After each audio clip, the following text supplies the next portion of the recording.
Happy Friday, everybody. And since it's Friday, that means it's time to do one thing and one thing only, and that is talk birds. Birds. Oh, yeah, some more birds. Go So Birds. amen to that. So kick back, relax, because the latest edition of Birds of the Gridiron is live, and it starts right about now.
Welcome in, everybody, to another edition of Birds of the Gridiron, only here on 609 Sports Talk Radio, the show for all your Eagles off-season chatter, news, reports, rumors, and just good old conversation.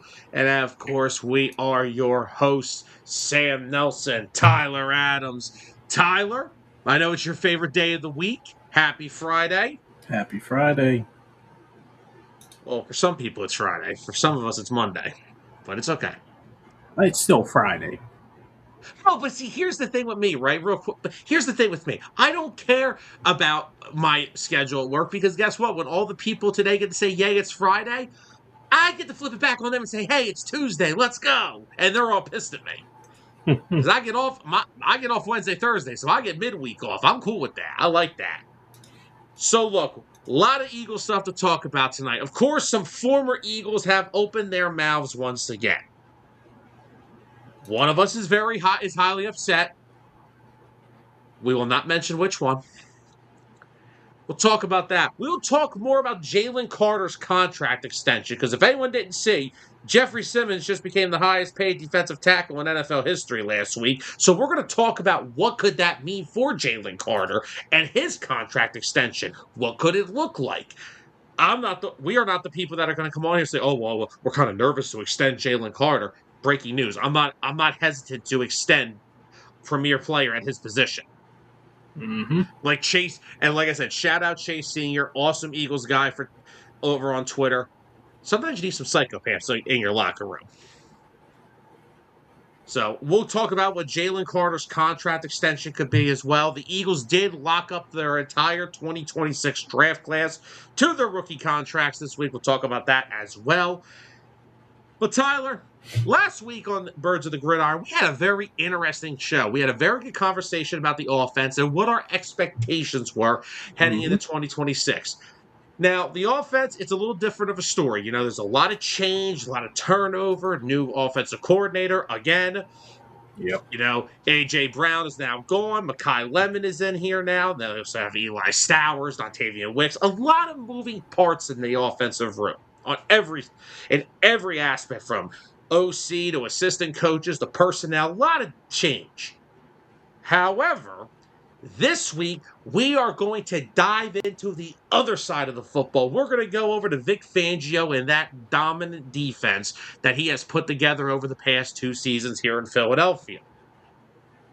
Now, this was an Eagles defense that did once again have an interesting offseason. They did lose some players again. However, they also picked up some very solid players. So, notable players that, of course, left after the season: Jalen Phillips, Reed Blankenship, Adoree Jackson. I know some people won't look at him as a premium loss, given what they've added to that room, but he was a starter last year. We have to be fair. However, Howie Rosen went out, did his thing, added Reek Woolen, Jonathan Grenard. Also, by the way, N'Kobe Dean left in free agency as well. Don't want to forget N'Kobe. But, adding guys like Reek Woolen, Jonathan Grenard, key players like that. Arnold Ebiketie, another good edge rusher there. We're going to dive to the same question that we posted last week for the offense, but this time we're going to do it for the defense.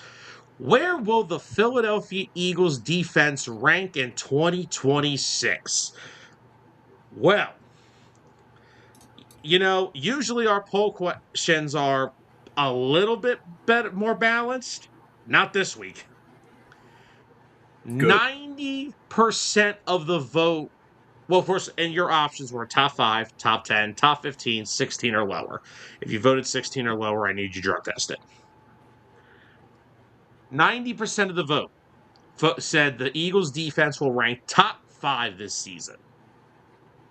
7% said top 10. And 3% said top 15. There were no votes for 16 or lower. Like I said, if you did vote that, something catastrophically went wrong.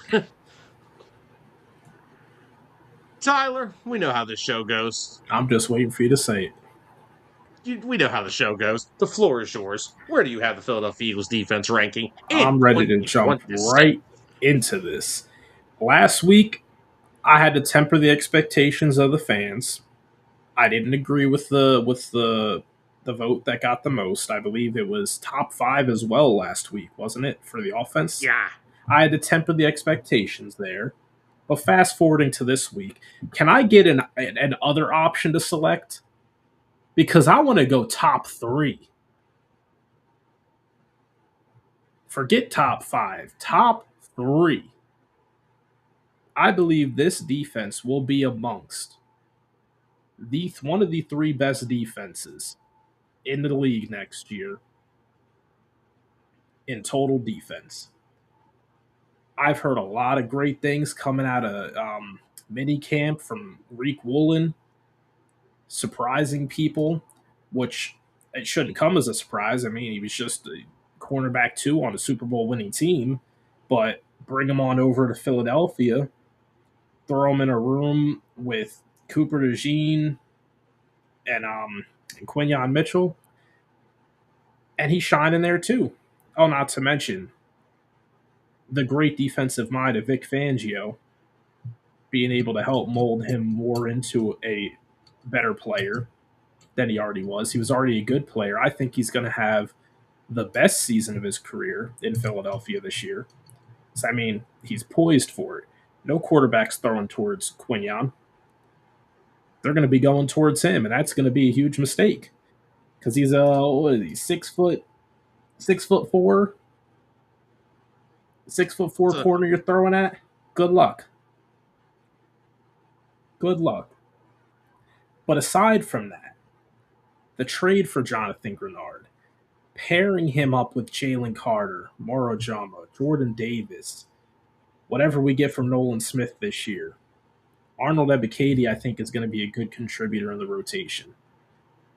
And pending any other changes, because the offseason's not over yet. Whoa. Don't forget my boy. Who'd I miss? Oh, my gosh. Don't forget my boy. There's so many. That's the point. There's so many. And, I'll be honest. If I'm going into this season, I know we hated to see it, and there's still a chance for a move to be made. If my starting safety week 1 next to Andrew Makuba has to be Marcus Epps, we got the rest of the defense filled out to make that look pretty. As much as I do expect them to possibly make a move at safety during the later portions of training camp after they kind of seen what they have, I'm not overly concerned about Marcus Epps being our other starting safety.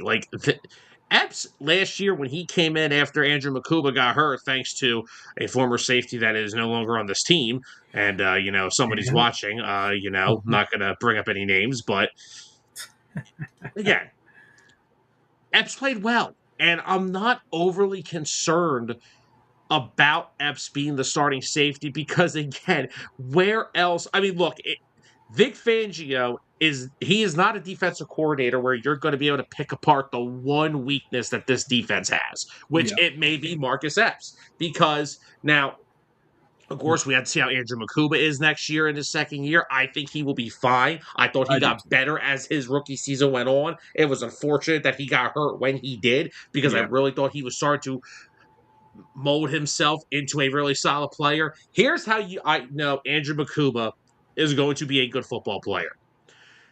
Vic Fangio does not always trust rookies day one. yep. Andrew Makuba was a starter on day one here as a second round pick out of Texas. Hmm. Vic Fangio's not a big fan of going in with rookies as his starters because of, the learning curve, all that stuff. And the fact that he was able to earn his trust that fast, unlike some others. I could be talking about rookies. I could be talking about a certain veteran player who just retired at age 27. I don't know who I'm talking about, but Vic Fangio, I mean, look, guys, Vic Fangio's been doing this for a hot minute now. He's been around the block for a while, and the fact that Makuba was able to earn that starting job right off of training camp last year, I think he is poised for a breakout year. He was moving around pretty well at mini camps and OTAs. He looked good from the ankle injury, so that's a good sign. But yeah, no, I agree. I think that if Marcus Epps is your weak spot in this defense, I think if there is a defensive coordinator that can fix anything, it's Vic Fangio. He is a guy that I Yeah, am not afraid for him of if he's going to have a weakness. I think it's perfectly fine. and that's the thing. Do Vic I think? Fangio has always been touted as the defensive mind who's able to play to his players' strengths and mask their weaknesses. He's not going to go out and ask them to do something that they can't do. He's going to find a way to maximize what they're good at and get the most out of that. And I think that's why this defense has been so elite in his time being here so far. Yeah, and I mean, if you want to look at back at that, oh, fighting Philly, Vic is the goat. Yeah. Vic's always going to be the goat And here. for certain But players, even Vic Fangio can't save you. We will not name those names. yeah, Yeah. God forbid he asked you to stop the run. But and the one impressive thing with Fangio over the past couple of years is what he's had to adapt to. I mean, he came into a situation in 2024 with one of the statistically one of the worst defenses we've ever seen in Eagles history. Yeah. And I know that Jeffrey Lurie, as an owner, comes across as a guy who loves his offense. He always says, "I want to have a top tier offense in the NFL." Don't let him fool you. He don't want his defense to be bottom of the league either. They pride off of that. The Hmm. Buddy Ryan days, Jim Johnson days, Jim Schwartz days, they pride themselves on being a very good defensive team. They And do. Vic walks in here in 2024, worst defense statistically in 2023. Fletcher Cox, your team captain on that side of the football, retires. You got some question marks. Two rookie corners that had to start from day one, and oh boy, have they been amazing. Oh, yeah. But it's not just that. It's winning the Super Bowl in year one with Vic and the countless consistency that we have seen from this defense with losing all these players. I mean, after the Super Bowl, you lost Milton Williams, you lost Josh Sweat, you lost Hmm. C.J. Gardner Johnson, you lost Darius Slay, you lost Isaiah Rodgers. And even last year, it took a few weeks in the beginning, but still, when the offense was going through its hiccups and bugaboos and whatever you want to call it last year, or their Batulo syndrome, as I'll call it, Vic Fangio, we said it after every game last year. Vic Fangio should walk into that locker room and say, "I want your game check and your game check and your game check, and I want my guys to have their game checks because they deserved it." Because that defense kept them. I mean, God, you remember the game in Tampa last year? Yeah. Those Oh, guys were man. playing in like 110 degrees. They Yeah. were exhausted. Yep. I mean, Jalen Carter, that was before he got the shoulder procedure in the middle of the season. He was chasing after Baker Mayfield like this. He couldn't lift his. No, he couldn't lift his Yeah, I arms. know. Like these guys, and not to mention the fact that they did everything they did in the beginning of the season without a consistent pass rush. Nolan Smith got hurt early on in the season, but got banged up. They never replaced Josh Sweat in free agency. Jalen Hunt Mhm. was playing well, but still only his second year in the league. I'm not expecting to come out here and have 12 sacks. Exactly. But it's the fact that they were still able to keep games close. I mean, the secondary has been the coverage scheme in the secondary with this group has been amazing ever since Vic got here. Yep. And then when he was able to get Nolan Smith back healthy, Brandon Graham came out of retirement. That's another one. BG retired after the Super Bowl as well, so they didn't have him to start the year. But then BG comes back. You get Jalen Phillips, and then the defense turned it up an entire notch. I mean, if you want to talk about some of the best weeks of defensive football I've ever seen, that back-to-back stretch of Packers on Monday Night Football and Lions on Sunday Night Football, that was two of the best defensive masterclasses I've ever seen in the history of Eagles football. To hold those two teams to 16 combined points. Now, what makes you sick is that you only won those games by single digits because you couldn't put up 17, Kevin Matullo. Yeah. What's up, Carol? Happy What's going on, Friday. Carol? But, it's the fact that they have gone through this roster turnover and they've lost players. And even Vic said, I feel like I'm a farm team for the rest of the NFL. Everyone takes my players. But it's the fact that he continues to keep this defense in a consistency that they are still going to Yeah. be one of the tops in the league. And honestly, this is probably the best defense we have had with Vic going into a season. Now, I understand some people can say, oh, what are you talking about? 2024. We had no idea what this defense, and even in week one of the season Yeah. against Green Bay, they put up 26. Yeah. So when you go No, into the 20, first year yeah. and 2020, I yeah, just go want ahead. to add on to that. 2024, that didn't really pick up until like after week 4 with the defense. Yeah.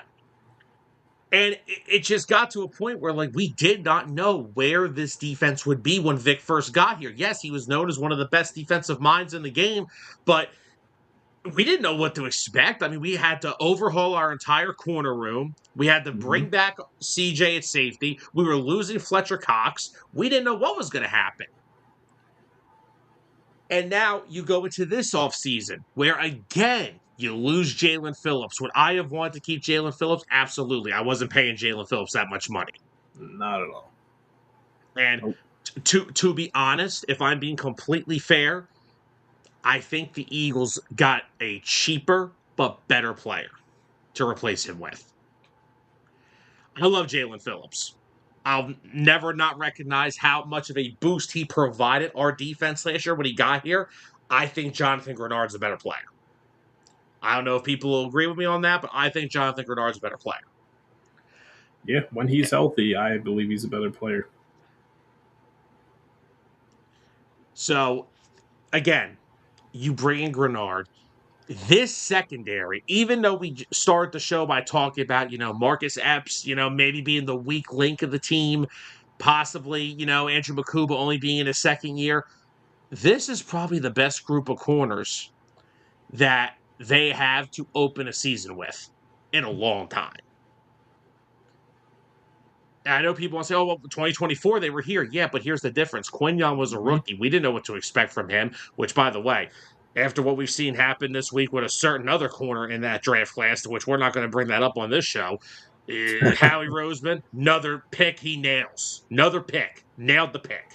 Oh, yeah. But the fact that you went into that season with him, with Darius Slay, who did not have a good 2023 season. And remember, your starting nickel wasn't Cooper DeJean. Cooper DeJean didn't start starting at nickel till week 5, week Yeah, week 6. 5. Hmm. It was Avonte Maddox, which completely Yeah. past his best years. But if you look at this defense top to bottom, like, is it not to have the potential to be one of the best in the league? Everyone in the chat, let us know. How do you feel about the Eagles defense? Are they finishing top 5, top 10? I put Tyler, mine an out there, alternate top three, option. alternate Tyler's got top option. 3. But it's just, I think this is a unit that potentially could. I agree with you. Now, I voted top 5, but I could see them being top 3. How many defenses in this league do you think realistically right now could be better than the Eagles? Well, with what the Rams did, I would hope they would be. Okay. A lot Um, of moving parts. yeah, there are a lot of moving parts. That is true. Not a lot of guys, familiar faces coming back. They've made a lot of changes in hopes to strengthen their defense. So on paper, they should be up there, but we'll have to see with them. Um,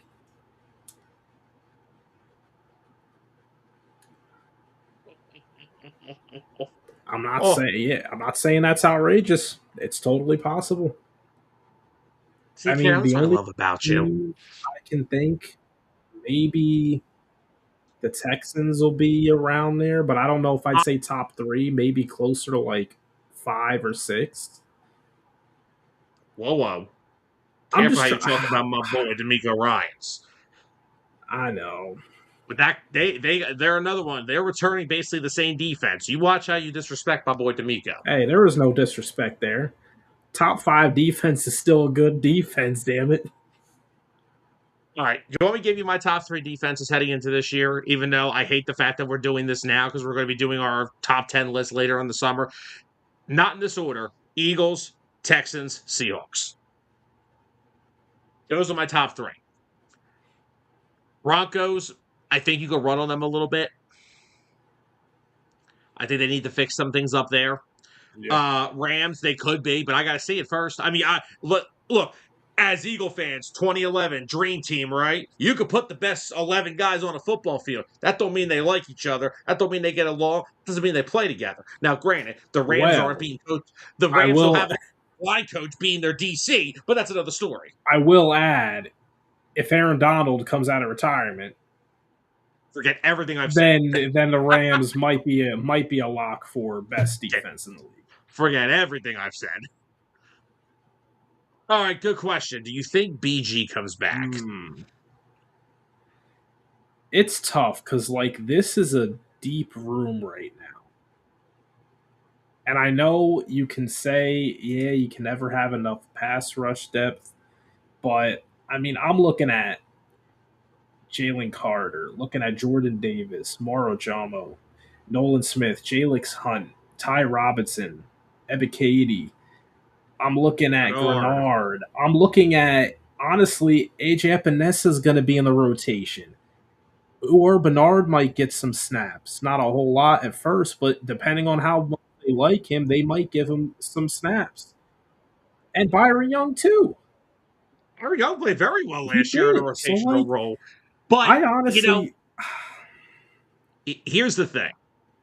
Here's where I'm at. First off, for the people saying, oh, well, if BG wanted to come back, he would have came back already. No, he wouldn't have. You know why? Because I guarantee you, BG came to Howie and said, Howie, I still have that fire to play some football. I'm 37 years old. I don't feel like doing this whole training camp BS no more. He said, Vic's killed me for the past 2 training camps. I don't feel like doing it. He's like, you know what? Call me at the end of the summer. We'll see where we're at. But another thing that I really would like to bring BG back is the veteran voice he brings in the locker room. yeah, in a locker, especially a defensive line room of a lot of young players, yeah, it would be nice to have a veteran guy in there. Because what did I say about week 1 last year? The whole Jalen Carter incident. If Brandon Graham is on that football team week 1, that does not happen. Yeah. And, you know, I don't want to come on here and say like again, there are some little things with Jalen Carter that to be concerned about. I am not saying it's deterring me away from extending him. I'm still giving him a contract. He's one of the best interior defensive linemen. The guy, you just brought up a guy who may come out of retirement. Well, guess what? Jalen Carter has been compared to be that guy. So guess what? If he's still on that trajectory and he's healthy and those shoulders are okay, we ride. I don't just, but we'll talk about Jalen Carter in a little bit. But if I am the Phillies only draft the Eagles. Sorry, got a Phillies notification on my Twitter, on my phone as I was talking birds. I literally looked down, I saw Phillies. I'm like, whoa, wait, what? If I'm Philly, let's go there. Let's try to save myself. Yeah. I would bring BG back just for the veteran leadership alone. And again, also, remember when Jalen Carter got hurt last year and had to leave? They moved BG inside as just a rotational pass rush defensive tackle, and he actually played pretty well in that role. He did. So, like I said, for the veteran leadership alone, I would do it. Yeah, I mean, that's a lot of value for the veteran experience. Yeah, so... I just look at it as like, whose spot is he taking? Because, like, I don't think they're going to keep that many... Well, hold on, Tyler. I don't want to burst your bubbles here. Uar Bernard, I do not know if he's making the initial 53-man roster in his first year. He's never played a down of football. I think you're looking at a practice squad guy to start. Hold on. Clint Hurt's not going to let that happen. And that's where I'm going with this. I agree with you because I will tell you right now. Clint Hurt, Uar Bernard is the biggest reason why Clint Hurt will probably be the defensive coordinator when Vic Fangio retires in a couple years. Mm-hmm. Which, by the way, that was an offseason acquisition in its own, getting Vic during, I think it was their OTAs, he came out and said, oh yeah, I'm probably going to coach for at least another 2 years. So now we don't have to go through this mental cycle again for at least 2 seasons, which is awesome because... I'll tell you right now why Uar Bernard's going to make the roster. For the simple sake that they do not want to risk another team sniping him off of the practice squad.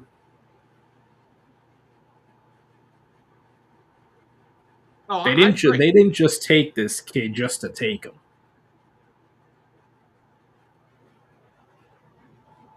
Oh, no, I agree. Everyone has basically compared him. We're trying to say he's the Jordan Mailata of defensive tackles. Yeah, and it's an easier position to learn. All they can do, they can teach him how to bull rush, and he's probably stronger than anybody out on that field at any given point. Oh, no, I agree. But now, then, okay, so if they do bring BG back, that means, I'm sorry, if there's going to be a casualty, it's going to be Ty Robinson. What about Gabe Hall? Gabe Hall's not making the team. Gabe Hall was only up here last year. So there you go. So then, BG could take his spot. Who's Ty Robinson playing over? Ty Robinson? Yeah. Well, just cut Ty Robinson. Who's he playing over? I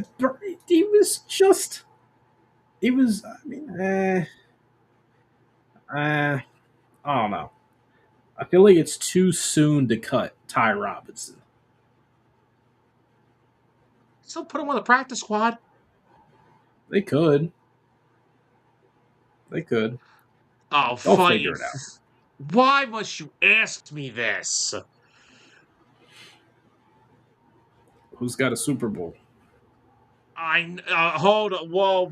Well, hold on. I'm gonna do you. I'm not trying to disrespect Jim Johnson. Nope. I'm not done. Nope. I'm not done. You're gonna listen. You're gonna hear me out. Who shut down one of the best quarterbacks and high-powered offenses and offensive genius-minded coaches in this generation in a Super Bowl? I understand That's that. That's 3 things for you right there. I understand that, but Jim Johnson's defenses in those early 2000s. I do get it. He's had the consistency over years. And he's another guy that, like Vic, they went through turnover and challenges and players leaving and injuries and all this stuff. That's tough. It is tough. If the next 2 years go the way the first two have gone, I'd say Vic. Okay.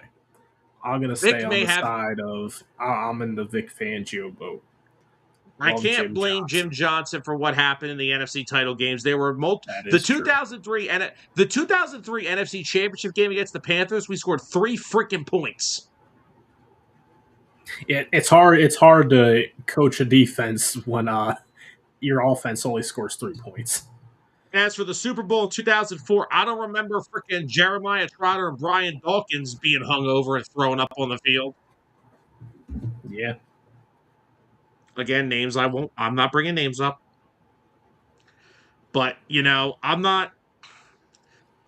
Damn. I don't want to answer it. I am refusing to answer the question. It's too late. We both gave an answer already. I know, man. It's too late. No takebacks. How about we'll just leave it at this? To be determined. Yeah, like can we have this as a Birds topic after Vic retires? Yeah, let's do it after he's retired, so that way we can have an even comparison from a start and stop point.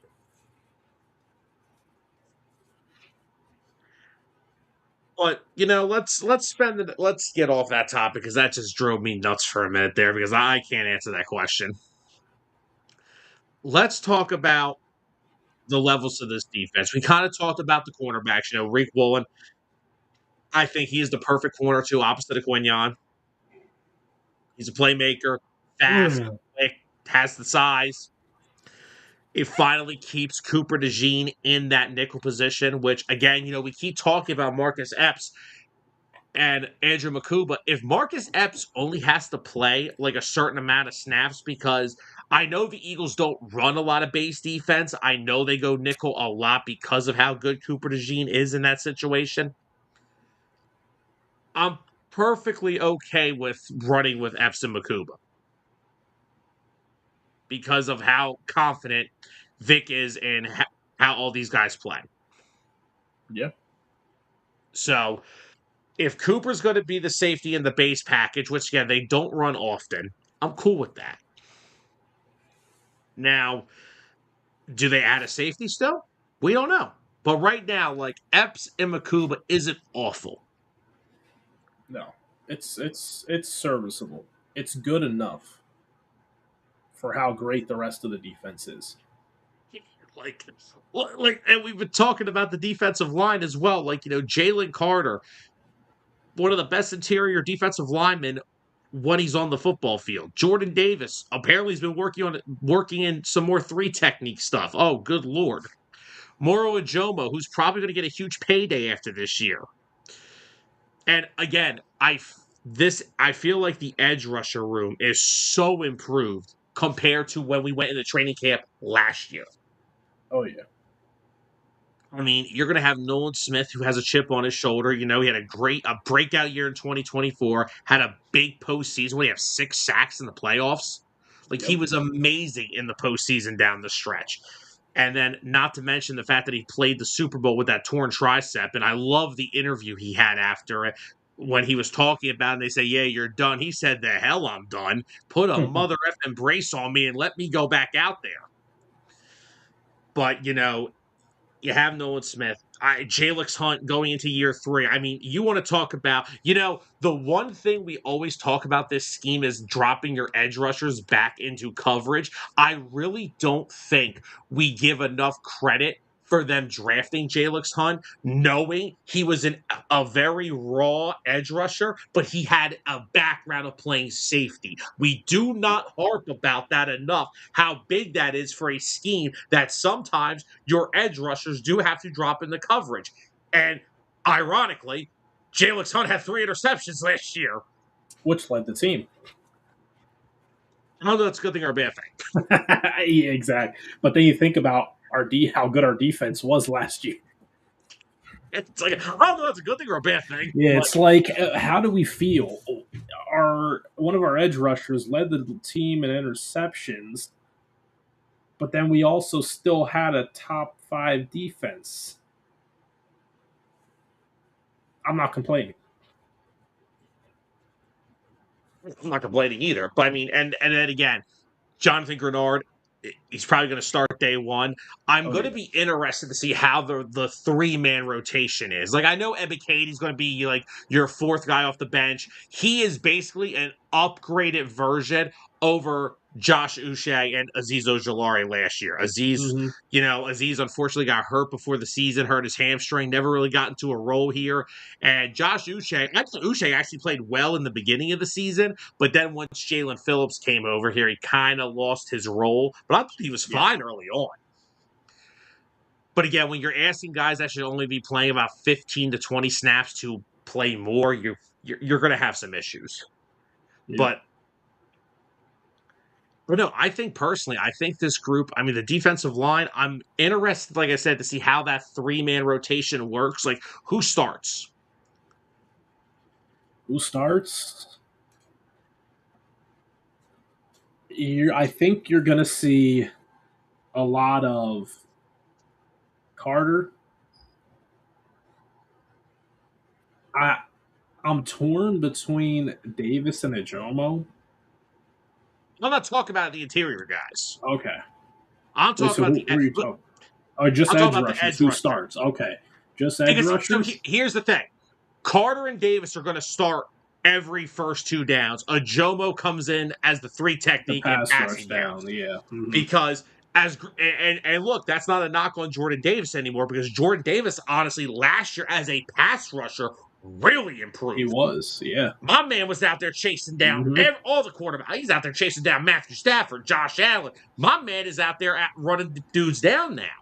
And like he said, Mm-hmm. he's been working more with his 3 technique this offseason. Now, I don't want to get too ahead of myself. I'm kind of concerned that kind of means that Moro Chomo may not be here much longer, but Sam, we we have to all wait and know see. he's not.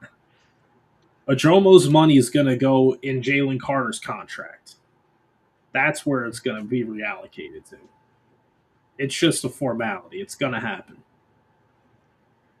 But starting edge rushers, obviously, it's got to be Grenard.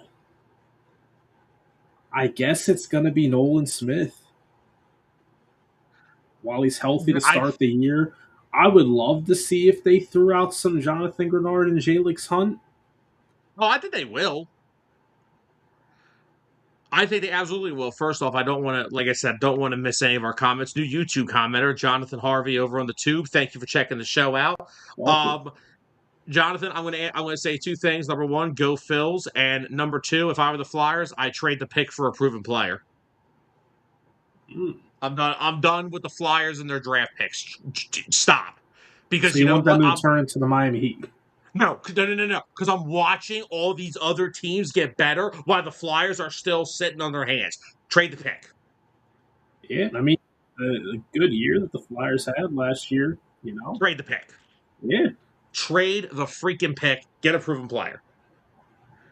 This draft, they only have 4 draft picks, and this draft class they said is awful. Not awful, but not deep at all. It's worse. It's not a good draft. Trade the pick. Get a proven player.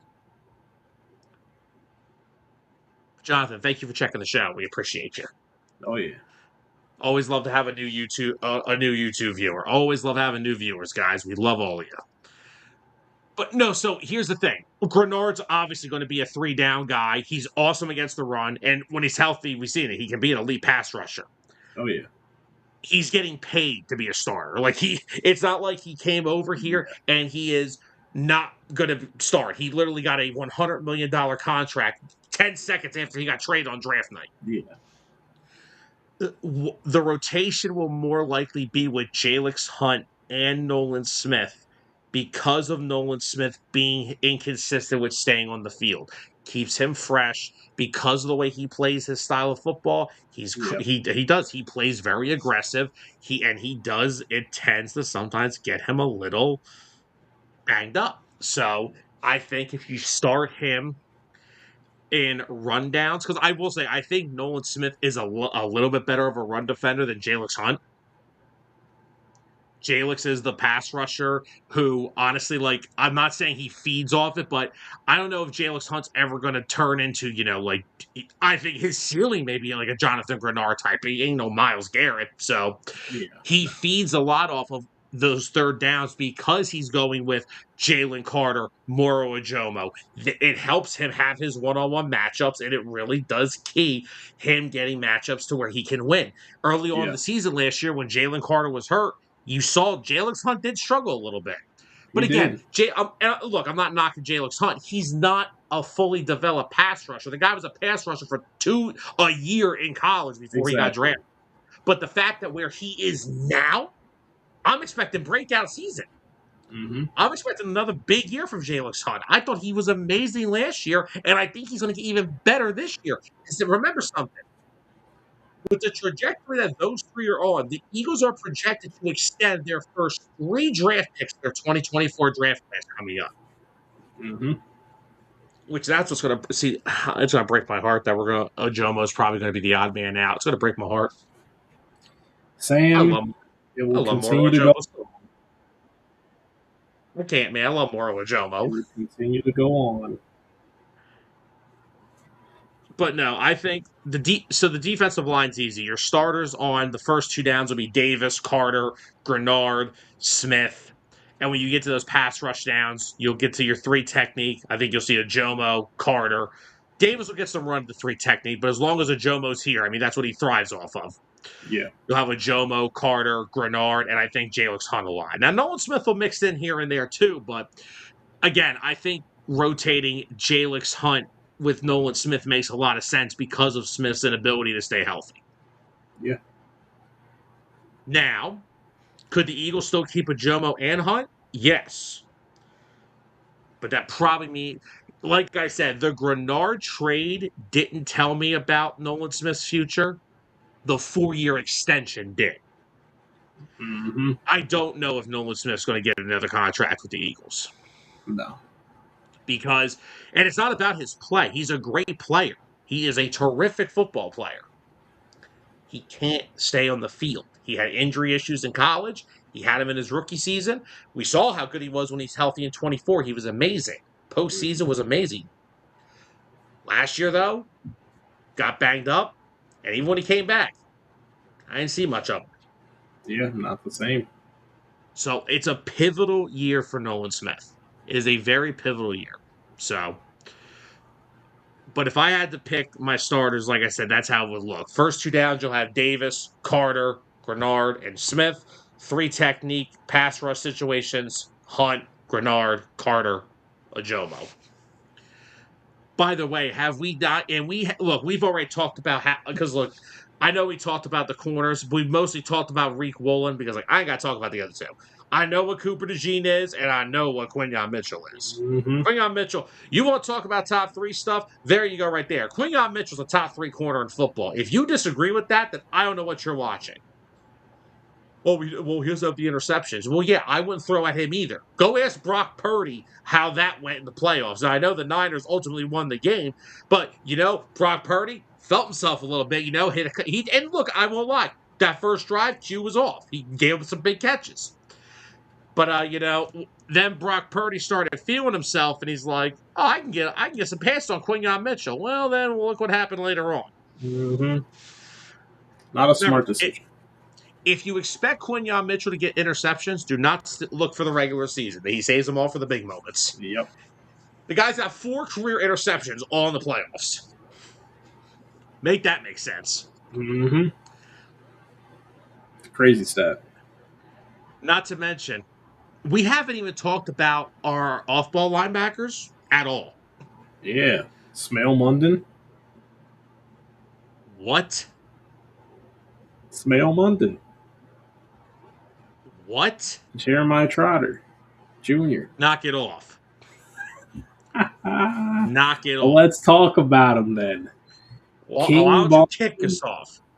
You and kick us off Jihaad with Campbell. King Baldhead. King Baldhead. I Love me mean, some Baldwin. I do not agree with the people that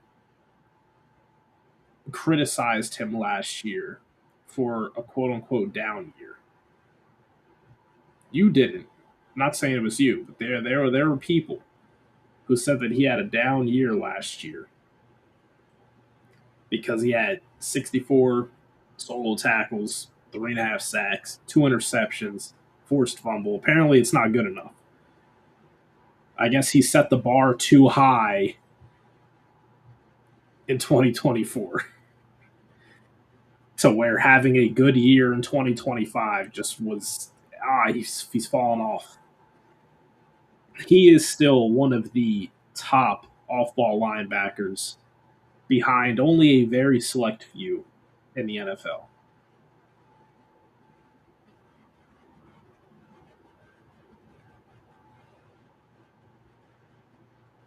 I'm not over the fact that that's a down year. Like, how is that a Yeah, down? I yeah, exactly. I'll take it. Like that if that's a down year, give me that every year. Exactly. Because compared to what we had an off-ball linebacker before that, TJ Edwards.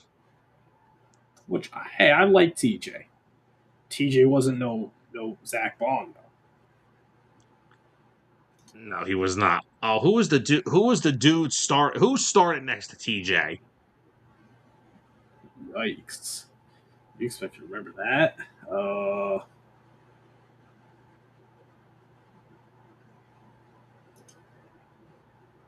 Oh, who was it? Thank you, fighting Philly. Oh, ew, Kaiser, ew. and Kaiser wasn't bad. Here's That's setting the bar low. here. Oh, no, here's the thing. Kaiser White was a good coverage linebacker, and we had a defensive coordinator who ran a shit coverage scheme in Jonathan Gannon. Yeah, true. Fighting Philly also said, if that's a down year for Vaughn, I'll take it. Like, how is it a down year? Like, I don't Yeah, understand. Also, I Vaughn's another guy who I think was. Remember, Vaughn showed up to practice like right before the Tampa game with a huge brace on, and then it was like, "Oh, I'm fine." Well, I don't think you're fine, but yeah, he may have been going through some things of his own last year, but overall, he was still phenomenal. here's the thing, though. Everyone say he had a down year. He had 150 tackles in 2024, 3.5 Mm-hmm. sacks, 1 interception. Last year, he had 123 tackles, 3.5 sacks, and 2 interceptions. He was actually Yeah. better in Trust other me, I areas don't than. know. I don't know where the people thought he had a down year. No idea. Yeah, you know where? Yeah, you know why his tackles were down? Because he was playing next to two studs named the Kobe Dean and Jihaad Campbell, which Fighting Yeah. Philly also brought up earlier. He said that Yep. Campbell's going to have a breakout season. I think Jihaad Campbell. I don't care about that shoulder injury. They told you this after the season. He was going to have another procedure on his shoulder, and Vic said he's making great strides. He's going to be ready for training camp. I am expecting Jihaad Campbell to have a huge 2026. Yeah. So, I mean, Jihaad Campbell, prior to the Kobe Dean coming back last year, was playing good. Yeah, like people need to understand. Jihaad Campbell was not benched because he was bad. Jihaad Campbell was benched because the Kobe D was just that much, is just as good. Yeah, the Kobe is just that good. That's why. Boy, there is a reason they drafted Jihaad Campbell in the first round, the end of that first round in 2025. They knew Still he was never. going to be the replacement for Kobe Dean. Yes, and like, look, let's just go through Campbell's numbers, and I don't want to go too crazy over this because this is going to be a topic for a show down the line this summer. Campbell last year in his rookie season played 17 games, 10 starts, had 76 total tackles, 1 interception. Like, he And a was very forced fumble. good. Yeah, in a forced play, he was solid in coverage. He got better against the run as the year went on. But again, he's a rookie. He's going to have his learning curves. But even after that whole situation, when Dean came back, I mean, and like I said, because of Mm-hmm. the fact that Vic used the Kobe Dean as a blitzing linebacker, I thought they should have.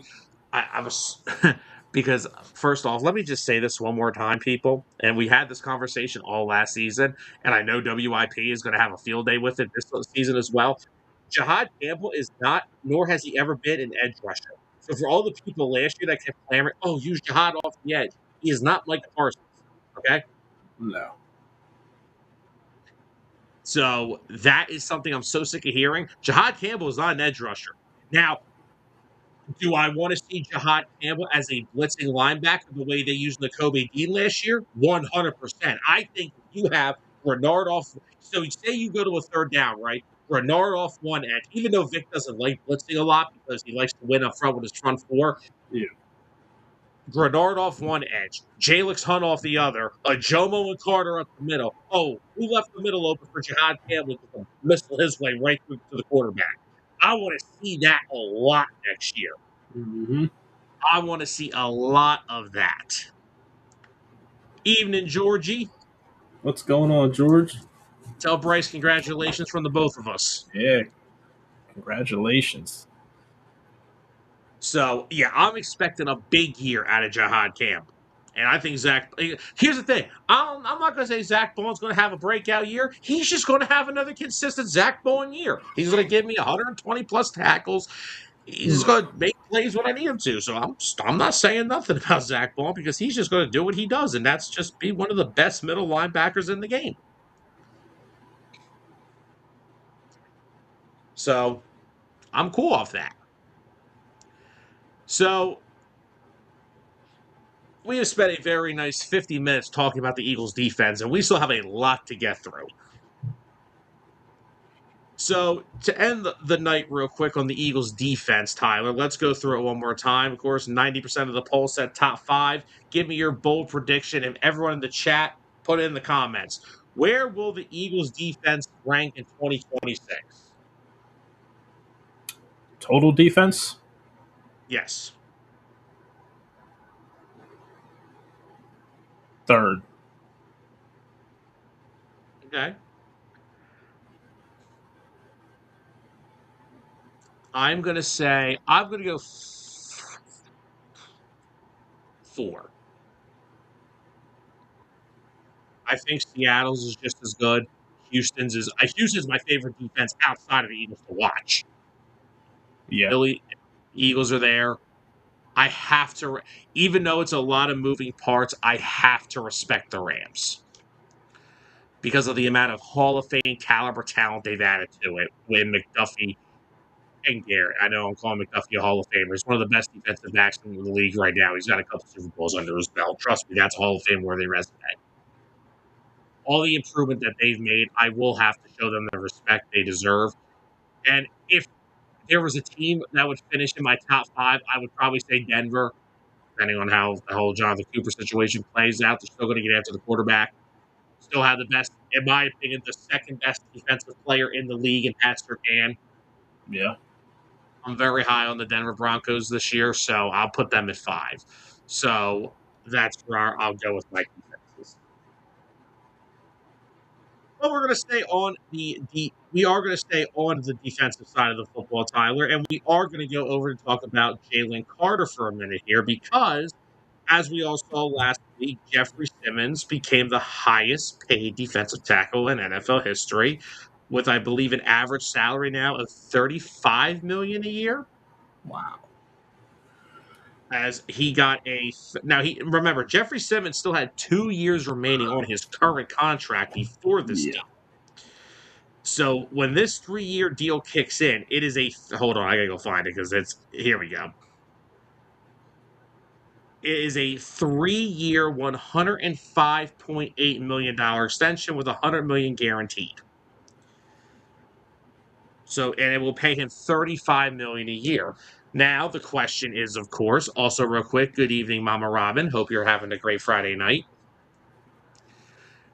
Now, the question is, where does this leave Jalen Carter? Because I'm sure when Drew Rosenhaus saw that, he's like, oh, really?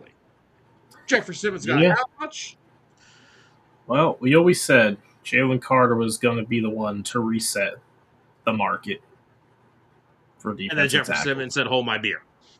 Well, no, Jeffrey Simmons reset it just for Jalen Carter to ultimately reset it again. I'm sure without a doubt in my mind that he will get paid more, not Not by much, I wouldn't imagine, but just for the sake of the claim of making him the highest paid defensive tackle, I think we'll see that number eclipsed. So let me ask you this. So Jalen Carter is technically under contract with the Philadelphia Eagles for 2 more seasons. Yes. This year, and then next year's his fifth year option, which the Eagles have already exercised. They did the Hmm. same with Nolan Smith. They tend to exercise their fifth year option early, so they still have them under contract, gives them more time to work out an extension. Because of, I don't think the injury thing with his shoulders is the biggest concern. I do think some of his small little character issues on the field have been, like spitting on Dak Prescott. I know people don't want to act like these aren't things, but when you're getting called for personal fouls every week, that's a character issue too. I mean, he does have a tendency to, get a little handsy, hit dudes in the face, which you can't do. Yeah, I think the Eagles are going to extend him. I'm not saying they're not. they will extend him. They will. But I think we have to ask our question of how long and for how much. I think ultimately we'll see a 4 year. I'm going to say, hmm,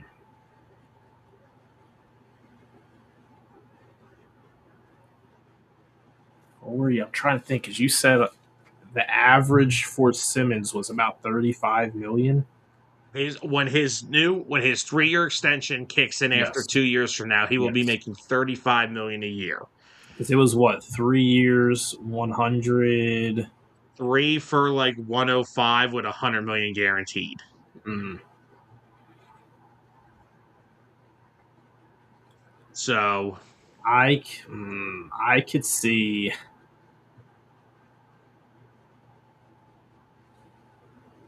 What about this number, right?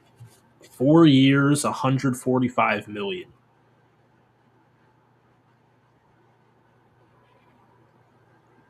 That would be 36.25 million a year. So right, just a little bit above. hmm, And then maybe we only see like, I don't know, how much you think in guarantees? Maybe 110 of it guaranteed. I don't know if I they're gonna just full guarantee it as much as the Titans did with Simmons.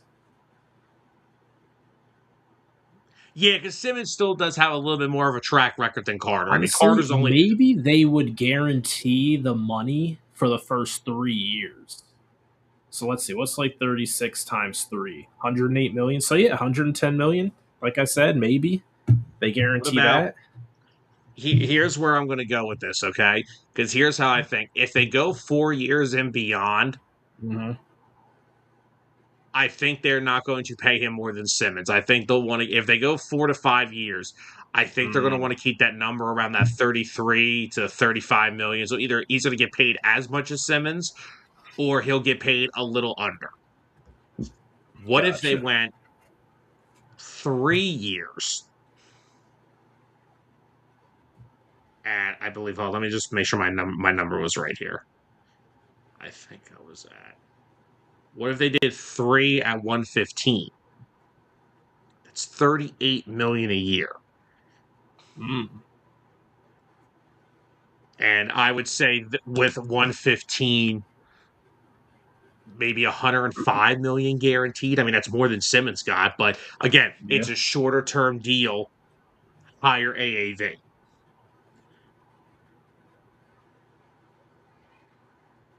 Yeah. Because you A got to lot understand, of ways you can go for with it. the guy Yeah. the guy's got 2 seasons remaining on his contract before this extension kicks in. Exactly. I know. So I'm just trying to think because like there clearly like there is the reports, whether you believe it or not, there are the reports out there that there are some hesitations because of some of his character issues, and I don't think the shoulder issue is that big a deal. But I understand they want to tell him like, hey, come in healthy, come in shape. Because remember, Fangio said it last year, said he came out of shape. Yeah. Now, being a young kid, winning a Super Bowl, you feeling yourself a little bit. Not saying all that stuff's bad, but we got to see what happens. So Hmm.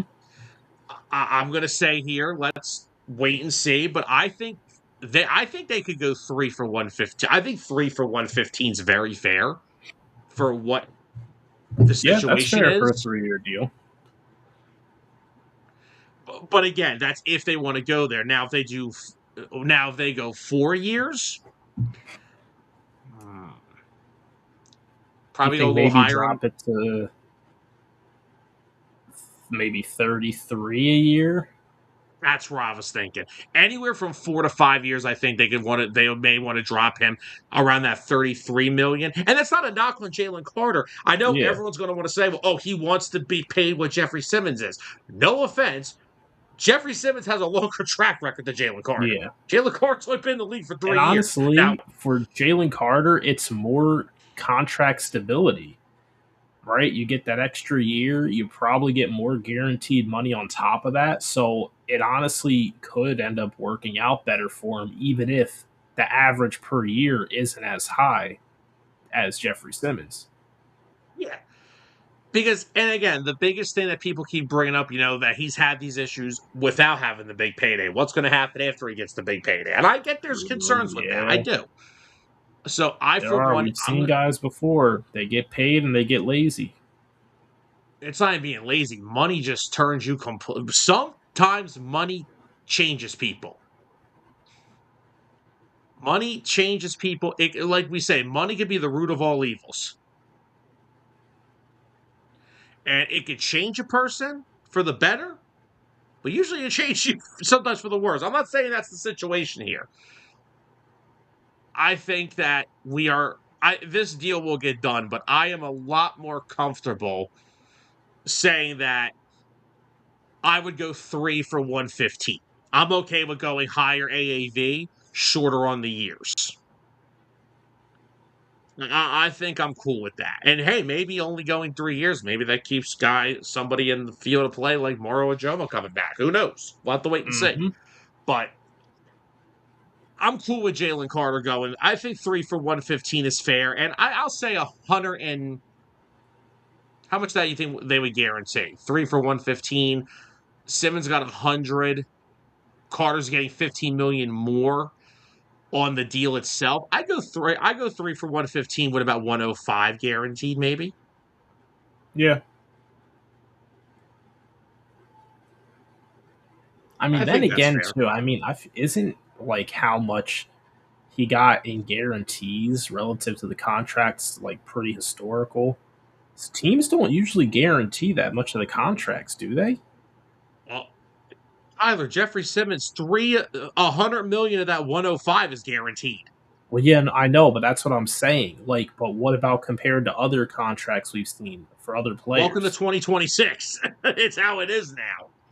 Well, not necessarily. It could just be, he's a guy who's been with the team. He's going on a second contract with them. So they felt more comfortable going with more guaranteed money. This is going to be Jalen Carter's first contract, his first big contract. Maybe he doesn't get the same amount in guarantees. Maybe he I think gets more incentives.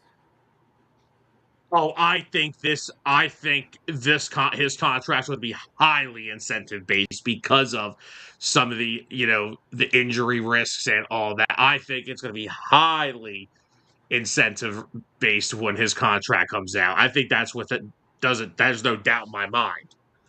So So I could I see think him getting more value with incentives rather than a higher. okay. So how about 3 for 115 with incentives that could go up to being maybe 120 and the guarantee could reach 105. Or I'd even be cool with the guarantee being 100, but the incentives can get him up higher. Yeah. I don't hate it. I don't hate that either. Like I said, we are going to be talking about this. This is another thing that we're going to be. It's like the AJ Brown thing. We are going to talk about this until it gets resolved. So hopefully, when they come back for training camp at the end of July, which I mean, hey, that's creeping up, man. We're a month out. We're a month out from training camp. Yep. So hopefully something gets resolved. I would like to see something get resolved before then, or I don't know, maybe I'm sure Drew Rosenhaus and Howie Roseman are talking around the clock about this, so we'll have to wait and see. But I'm sure Carter. I mean, no one's going to see players and team officials aren't going to see each other until training camp anyway. I'm sure they're all just enjoying their last month before the grind of the season.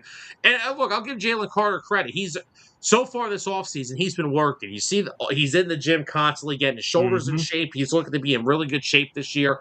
I just I don't like the guys that do the whole "oh, I'm in shape this year because I'm wanting for my money," but when I come Yeah. back in 2 years, I'm out of shape again. Like Yep. that's the one thing I don't like to see. So hopefully Jalen Carter is getting himself in good shape. Hopefully he's ready to go this year, and I hope he does cash in because again, he's one of the best interior defensive linemen in football. He makes everybody's job easier.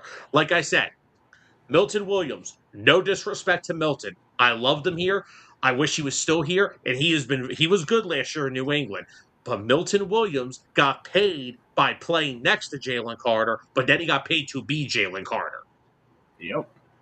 And he was not And Jalen Carter. yeah, and Moro Ajomo's going to be the same way. They're great. Moro Ajomo's life was very easy last year when it came to Jalen Carter and Jordan Davis too. And you saw when Jalen Carter wasn't 100% healthy last year how much that impacted them because they could really, it was really tough. Let's go. Phillies win game one in New York. Boys are rolling right now. But yeah, I think we're right in the same. I'm more comfortable just going 3 years.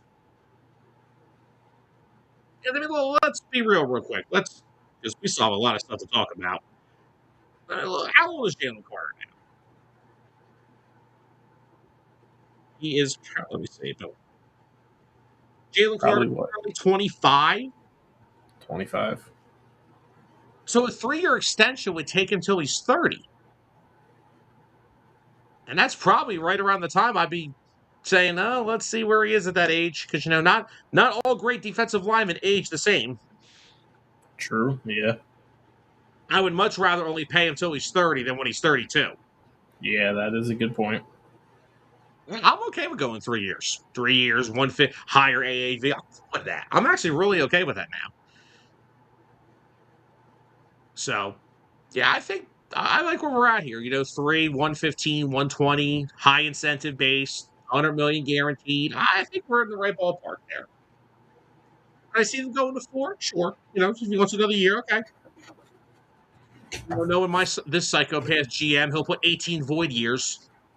He always does to drop his cap hits down and all. That's the thing. That's why I can never dissect contracts with Howie Roseman. I can't dissect an extension for Jalen Carter because this Yeah. psychopath's going to make it. It's like it can't just be normal with Howie Roseman. You got to put the void Oh, years, even if you don't need them. You got to put them. Like no Arnold such Epicay. thing. Arnold Epicay is making a 1 year deal. Oh, he's got 4 void years. Hey, you got to push out that 200,000 across 4 years. Gotta drop that cap hit down, baby. Gotta drop the cap hits. He's a psycho. All right, so we have a few little bit of small news bites before we get to our other big topics. We were talking earlier about the Eagles defense and Jihaad Campbell and Zach Vaughn. Well, Jihaad Campbell made an official announcement this week. He has switched jersey numbers. Good. He took number 11. Good. There is no significance to the number 11. Oh, whoa, No, what? no, no, no, no. Okay. He is not.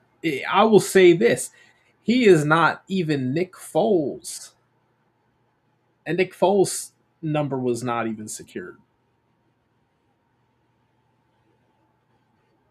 I think you're going to let. Well, hold on. It was secure. Mekhi Lemon asked him if he could wear it. It was more out of respect, though. I think because they didn't retire number 9, did they? No, they just Yeah, they didn't. It was they more of a retire respect them thing. without retiring them. Yeah, it was more of a respect thing. But come on, I mean, AJ, he had great years here, but his number was never untouchable.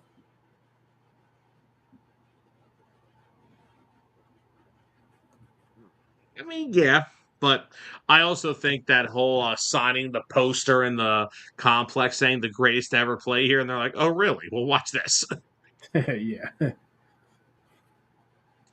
But I mean, it was Jihad's college number two, so I mean, look, I'm sure he may have texted AJ and said, "Hey, I'm taking 11." A lot of Yeah. guys do weird stuff like that. He texts like, "Hey, I'm taking your number." Big deal. That's the first little bit of news we have. And then the second one, Eagles officially got their entire 2026 draft class all signed up. Markel Bell finally agreed to his 4-year rookie contract. So I will never understand why rookie contracts take so long to sign, unless you're the Bengals. That's a whole other story. Because of the Bengals. It was just so hilarious last year how they were in a contract dispute with Trey Hendrickson, and then they draft Shamar Stewart to replace him in contract dispute Yeah. with him. Oh man. It's called on the job training for a reason, guys. We're getting you ready for what we're going to do to you in 4 years. Mm-hmm. So, yeah, Eagles get their whole draft class locked up, and that's one less thing out of the way. But now, Tyler, we have a couple things to get to. Couple former Eagles this week, both part of the 2024 Super Bowl champions who are no longer with the team, decided to open their mouths to some reporters. Well, not one. We'll start with Bryce Huff, who went on the Caps Off pod and was asked about his time in Philadelphia. And let's think if I can try to dissect some of this. Some of the key points that he made in this whole thing were he wasn't happy from the start of OTAs because he was being told to drop back in the coverage during all of OTAs and they weren't doing any pass rush stuff. I'll break some news to him about that in a minute. Another thing was he didn't appreciate Vic Fangio calling him out, saying he didn't know how good he could be against the run. And then he said the fans ate that up. And it wasn't like that in New York. I hate to break it to him. Got some other harsh realities for him there. And of course, the last but not least, he lost a major respect to a lot of the people with the Eagles organization because he was benched as a healthy scratch in the Super Bowl. That was just a little bit of what he said. But Tyler, I sent you the video, and apparently you have some things to say. I guess I'd like to start with this isn't the New York Jets organization. The expectations are higher. There's a lot more at stake. I don't care. I remember one thing he said was they played as one in New York. Well, yeah, you lost as one every single week too. Oh, yeah, the part where he said the Eagles' defensive line had no chemistry. Bryce, I'm just going to say this to you, buddy. First off, congratulations on your life after football. I know he's about to do some really cool things with he's starting a company about I forget what it's about, but it's really cool. I'm not even trying to be sarcastic. It is. It's really cool. But Okay. Bryce, I know you were a healthy scratch in the Super Bowl, but I'm pretty sure you watched it, right? Did that defensive line look like it didn't have any chemistry? You did not have any chemistry.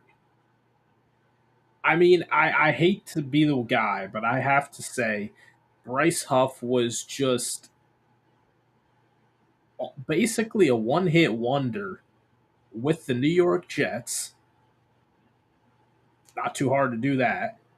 And then when he had an opportunity to try to shine on a better team, you saw his shortcomings. And if a coach like Vic Fangio can't find your strengths and get the best out of you, you're cooked. And that's why you got benched. Yeah, because the best part about him was saying that I had this whole package of pass rush things that they took away from me. I'm sorry, Bryce, maybe because you Cry weren't a me a great pass. river. Yeah, When did you earn your own packages? In New York? Cool. Go back to the New York Jets. yeah. And like he said, oh, I knew everything was off from the first week, but nothing was off when you signed that $51 million contract, though. That everything was Yeah. great then. Uh-huh. Yeah. Bright Bryce Huff got paid $51 million because he went up against backup offensive tackles for most of that year in New York and got paid for it. So, Bryce, was it our fault that you played like crap in San Francisco too? Oh, I was getting to that. I believe he didn't end his career after Philadelphia. He just No. was completely unknown on the 49ers. So, in the past 2 years, you played for Vic Fangio and Robert Saleh. Now, what's the excuse? Was it Eagles? But Oh so man, wait, it was Eagles fans' fault because they were like, oh, first off, he said, oh, after Fangio said I couldn't play against the run, and the fans ate that up.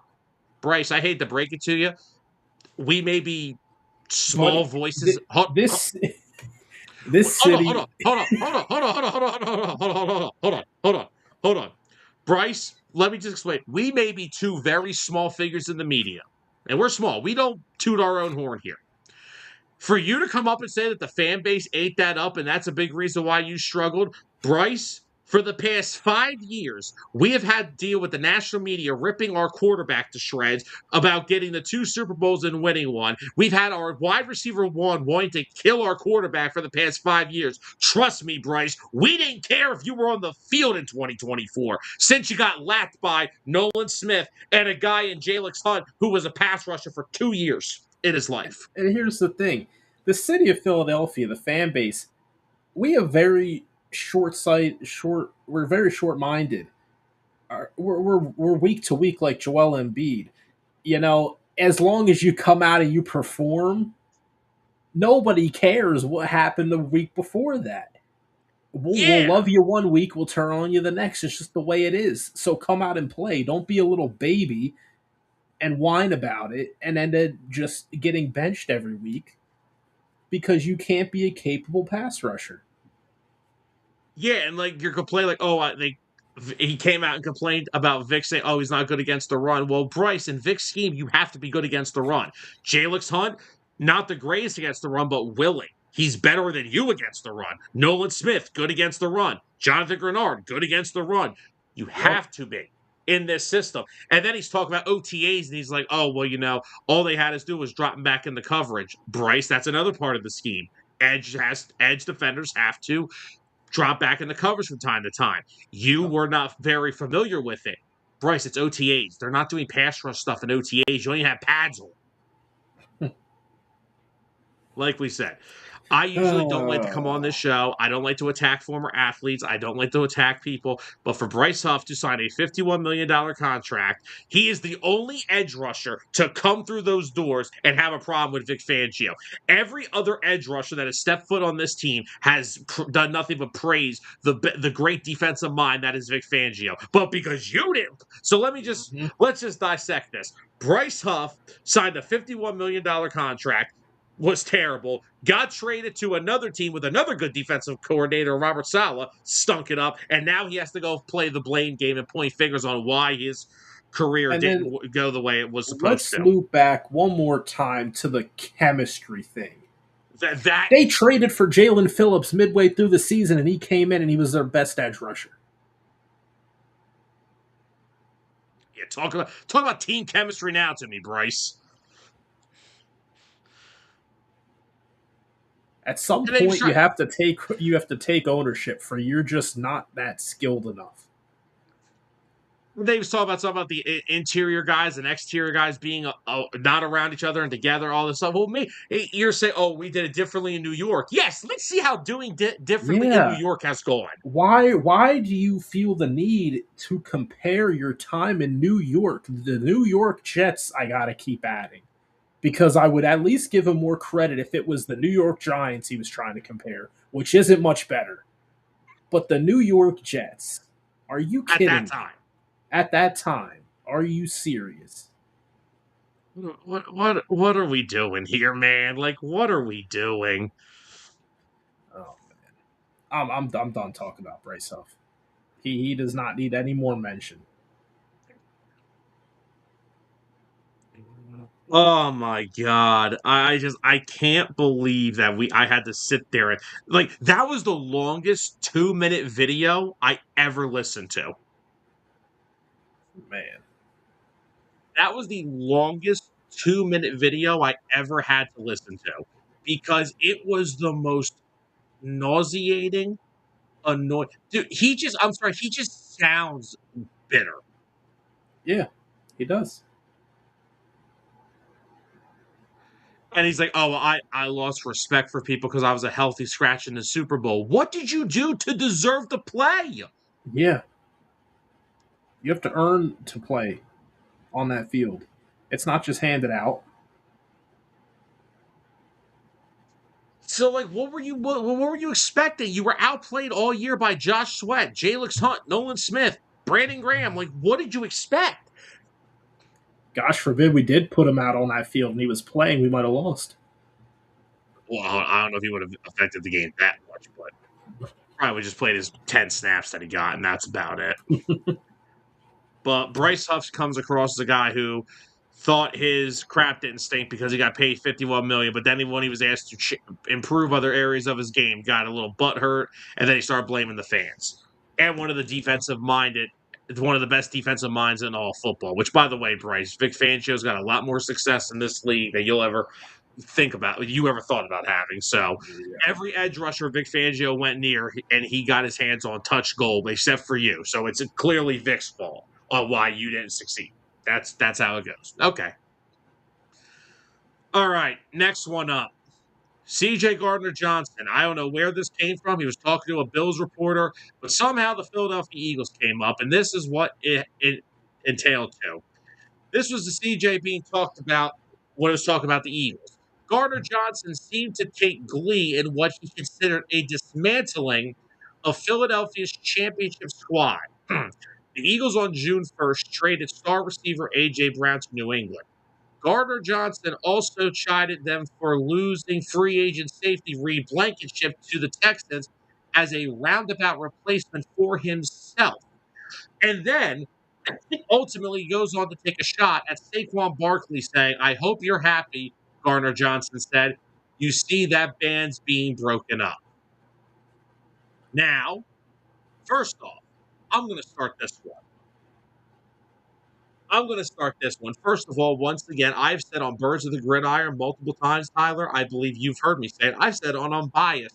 There is a reason that CJ Gardner Johnson has been on 6 teams in 6 years. No, actually, no, it's 6 teams in 4 years. It's actually, well, no, it's 5 teams. He's been on the Eagles twice, but the Eagles tried twice there. They couldn't keep him. So apparently, this stems back to last offseason when he was traded because apparently he is blaming the Eagles extending 2 extra years on Saquon's contract on why he got traded to the Texans. And that is why he ultimately took the shot at Saquon, saying, I hope you're happy. And then everything about CJ's got something to say. First of all, CJ, you're no longer in this locker room. You don't know what happened this past season. Number one. Number two, the fact that he said that he also stemmed to losing Reed Blankenship, who was basically his replacement. CJ, I don't know if you were coherent enough after winning the Super Bowl to realize this. Reed Blankenship was just starting next to you in the Super Bowl. So how was he your replacement? Andrew Makuba was your replacement. Yeah. I mean, I just want to start by saying this is just who CJ Gardner Johnson is. He is a proverbial pot stirrer and professional shit talker. You think? And most of what he says doesn't make sense, but he just says it because he likes to hear it. There is no equation to him getting traded to Saquon getting paid more on an extension. And as far as the play on the field goes, there is also no equation to that. Because the struggles of the team came down to the offense, unless if he was gonna, start lining up in the slot and turning himself into like an elite slot wide receiver. I don't think he was helping that at all. So what were you gonna do? Be a part of an already top 5 defense? The defense didn't struggle at all last year, so your services were not needed. He would not have moved the needle. So I don't know where the comparisons are in his mind, at least. I But will you know, always. I'm glad to see that CJ hasn't changed at all. That's what I'm glad to see. Oh yeah, He's true to but himself. what is he taking the shot at Saquon for? Bitterness. He's Oh, salty CJ, because he somehow put the thought into his mind. I had to leave the Eagles and get traded so that he could get extended to stay there. no, no, CJ, you were traded because they have big time contracts coming up over the next 3 years, and you had to be. Unfortunately, again, they were they had an issue with you to start because you and your agent went on social media in 2022 and leaked the contract they were going to offer you. Yep. And you then realize that you get a 3 year deal, and once again, you get traded by the same team. So clearly, there are some people in that building that do take issue with the way you act. So, and once again, you've been on this is now your fifth team in 4 years, which again, last year you went from Houston, which you were going after 2 games, and then Chicago. So you actually went to Mhm. 2 teams in a year. So once again, and again, you continue to attack the Eagles player. Like, what did Saquon ever do to earn a chance to get ripped on by you? Win you a Super Bowl? Because CJ, I hate to break it to you, you say you hope he's happy. Well, I hope you're happy because if it weren't for Saquon, that little piece of jewelry on your finger does not happen. Mhm. So I hate to break it to you. Yep. So yeah, it just guys got a lot of things to say after they leave somewhere. But like I said, like we said, this is who CJ is. He likes to talk. He likes to be the center of attention. But you notice he never says anything about any other teams that he leaves. Doesn't say anything about New Orleans. Doesn't say anything about freaking Chicago. Doesn't say anything about Houston Because or Detroit. It's he's always the Philly. bitterness comes from he wanted to remain in Philadelphia because he's had his best years of his career there, and they keep Well, getting don't rid be of him. delusional. Yeah, Don't. exactly.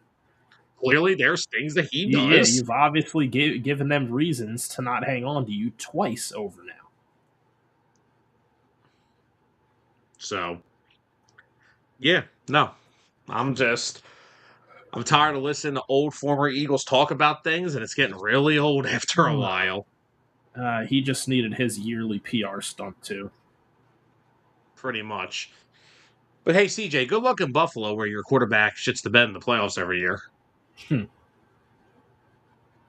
I mean, you got Jalen Hurts and AJ Brown going at it. You got CJ hates the starting running back. What? I'll never understand how some of these guys think. Mm-hmm. I'll never understand how any of these guys think. Oh no, Anyway, delusion. Tyler, got anything else you want to say? That's about all I got. Counting Well, down the days everyone. until the start of the season. Well, hey, we're about a month out from training camp, so the wait will be over soon. But with that being said, everybody, that is going to wrap up another episode of Birds of the Gridiron. That's going to wrap up another fun week here on 609 Sports Talk Radio. Thank you, everybody who tuned in tonight. Thank you, everybody who tuned in throughout the week. And as always, of course, thank you to everybody who throws in their comments on the Facebook side, also on the YouTube side. Every show. We greatly appreciate it. And thank you all again for choosing us for your platform for sports talk. We know there's so many outlets you could choose, but you continue to choose us week in and week out. We love you all, and we greatly appreciate it. But we're going to call it a night here on Burrs. We talked a lot of good Eagles tonight. Thank you, everybody who tuned in and commented. And, of course, guys, if you don't catch the shows live, they're over on the YouTube channel. They're over on the Facebook page for, I think, 30 days after until they decide to delete it, which I think is the dumbest thing ever. But, I'm not going to comment too much on that. Carol, thank you Yep. very much. Have a Thank you, great Carol. weekend. And Carol, just think the countdown of the season is on. We're almost there. Oh yeah.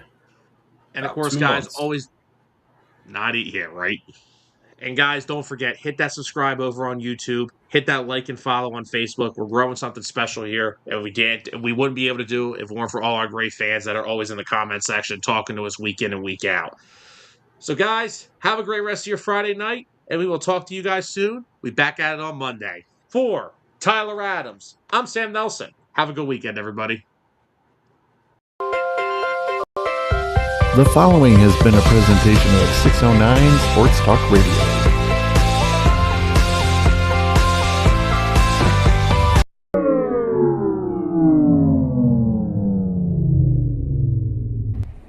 Sam, what did you do?